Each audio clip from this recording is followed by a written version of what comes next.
Commenting on the Russian-German Nord Stream 2 gas pipeline, the 45th President of the United States said, "That's because during his presidency, Donald Trump opposed Europe's dependence on Russian gas, which gave Putin's Russia immense leverage over European politics. Nord Stream would have made the problem much worse."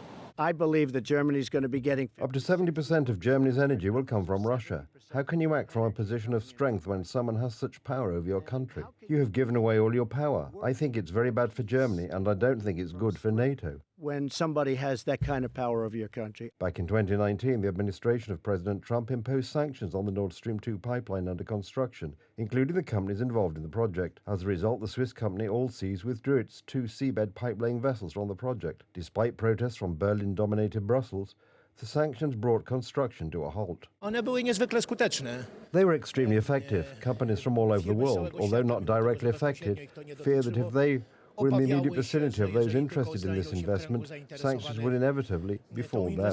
To sankcje na nie nieuchronnie spadły. Increased security, energy and military was at the forefront during Trump's presidency. The fact there was no escalation between Russia and Ukraine at that time was largely due to him. He also deserves credit for weakening Germany's primacy in the European Union.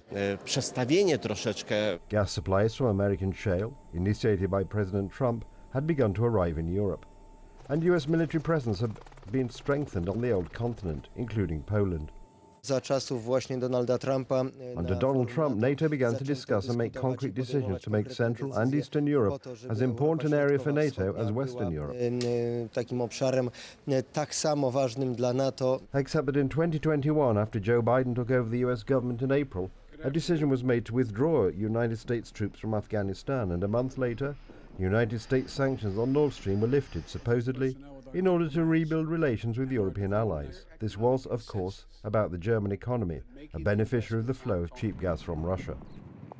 Putin perceived this as weakness on part of the Biden team, weakness of the West, which, by the way, was confirmed by the disastrous withdrawal of US troops from Afghanistan. A big mistake by America, which showed the weakness of NATO. And diplomatic delegations from Germany, France, and the European Union went to Russia one after another. The idea that Russia is a bear not to be poked returned to the forefront.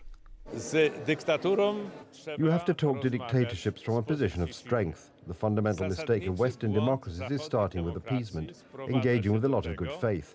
Only when that doesn't work do you move on to other solutions, in small steps.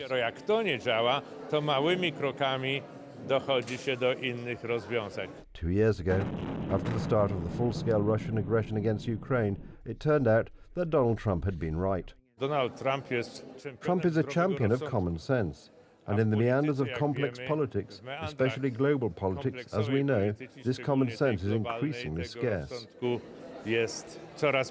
For, as Voltaire, the French writer and philosopher of the Enlightenment, used to say, the trouble with common sense is that it is not so common. Let's hope common sense returns to the helm of the world's strongest country come November.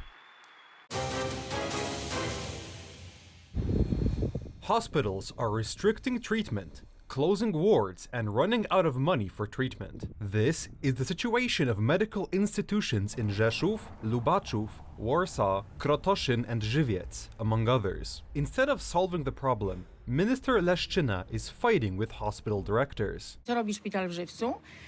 What does the hospital in Żywiec do? It performs heart operations for which it has no contracts at all. It takes patients from other districts and performs ablations or implants pacemakers for them. These are very expensive procedures, and they have no contract for these procedures.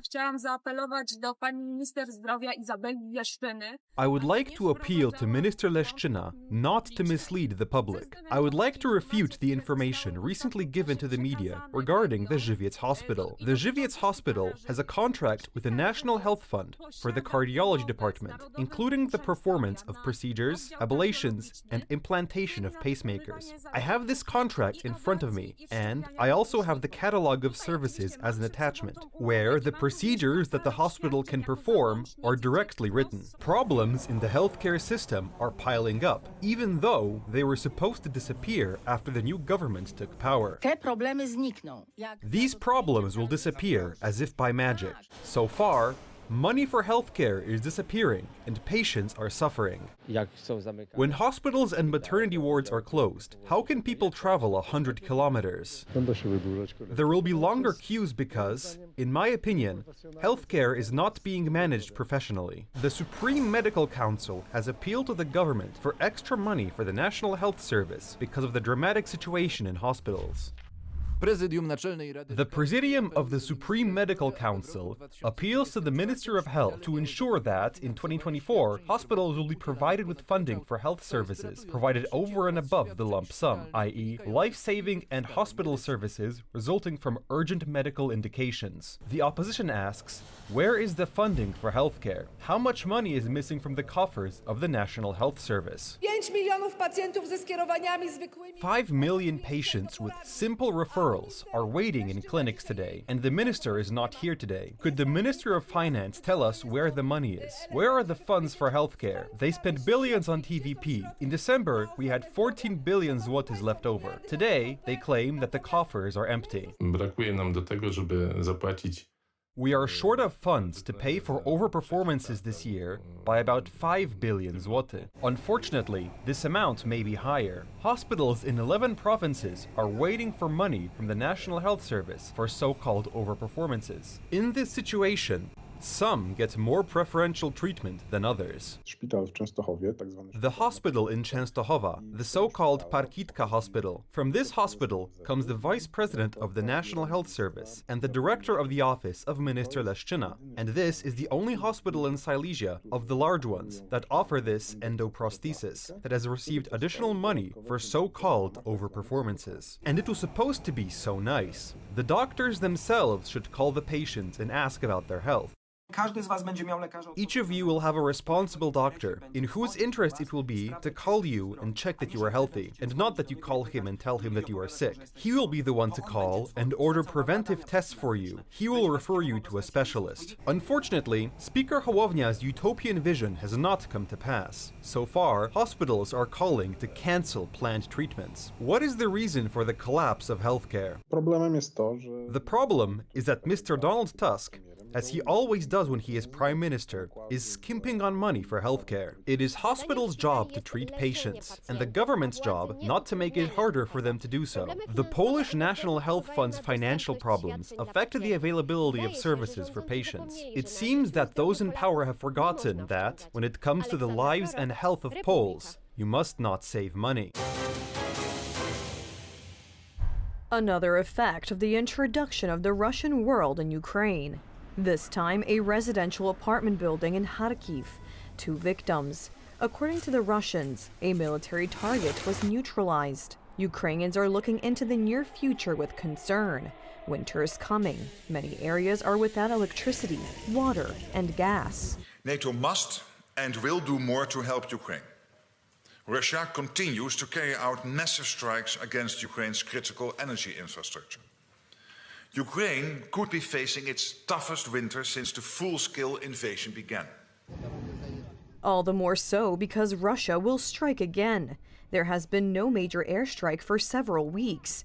The Kremlin is waiting for the first frost, when the destruction of heating plants or power plants will be most devastating to Ukrainians. It is quite obvious why Russia is conducting its campaign in such a way. From the moment it recognized that it was unable to subjugate Ukraine fairly quickly, it proceeded, colloquially speaking, to demolish the country so as to make it a weak and failing state.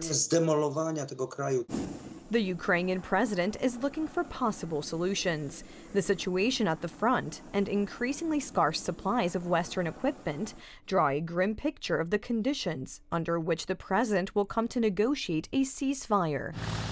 The West wants a precise list of needs from Kiev for next year. Zelensky must once again show that he has an idea of how to conduct both warfare and diplomacy. I want you to know that Operation Kursk helped motivate those who support us and provide us with weapons. A new wave has come, and that was crucial. On the other hand, the Russians are still making slow progress in eastern Ukraine. The plan to stretch the front enough to stop the Russian offensive in Donbass has not worked. There is growing pressure from the West to start negotiations with Moscow. However, so far, Ukraine has no ace up its sleeve with which to dictate the terms of such talks.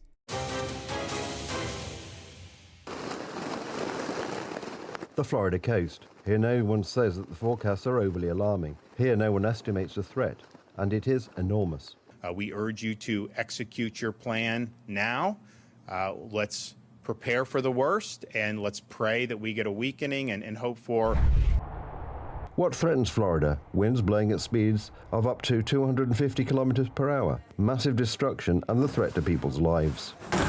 This is water that's going to violently be pushed onshore from the Gulf of Mexico with destructive wave action on top of it. And you're going to have structural damage to buildings. Some buildings will wash away. People are running out of time to evacuate because the element is expected to arrive within a dozen hours. This will be the second massive impact after another hurricane passed through less than 2 weeks ago. Very tough. We recently just got through Helene in St. Petersburg. We live in Shore Acres, which is a neighborhood that tends to get flooded. So we just went through that. This is how Milton looks from space. The hurricane instantly rose from the first to the highest 5th category. But according to experts, a separate scale could be set for it. That's how huge and dangerous it is. When experienced meteorologist John Morales talked about its strength, his voice broke down. It's just an incredible, incredible, incredible hurricane. It has dropped...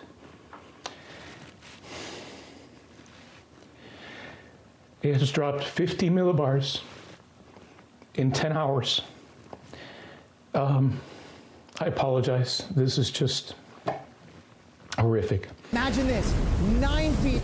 For those who are still procrastinating on fleeing, meteorologists have prepared a simulation of what may await them if, despite warnings, they stay in the threatened area. Surviving such a blow could border on the miraculous. Milton is already being called the hurricane of the century. It's a matter of life and death, and that's not hyperbole. It's a matter of life and death.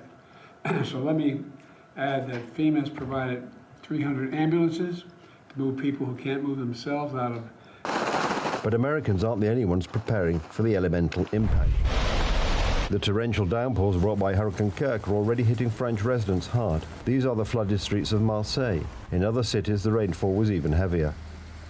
Strong winds into France, Germany, and the Low Countries. That's why Météo France have named this Storm Kirk. Winds may exceed 90 kilometers per hour in mountainous areas of Spain. The effects of Hurricane Kirk will also be felt in Italy and Germany. Heavy rain is expected there. Poland will come under Kirk's influence tomorrow and Friday, which locally may result in gusty winds and rainfall.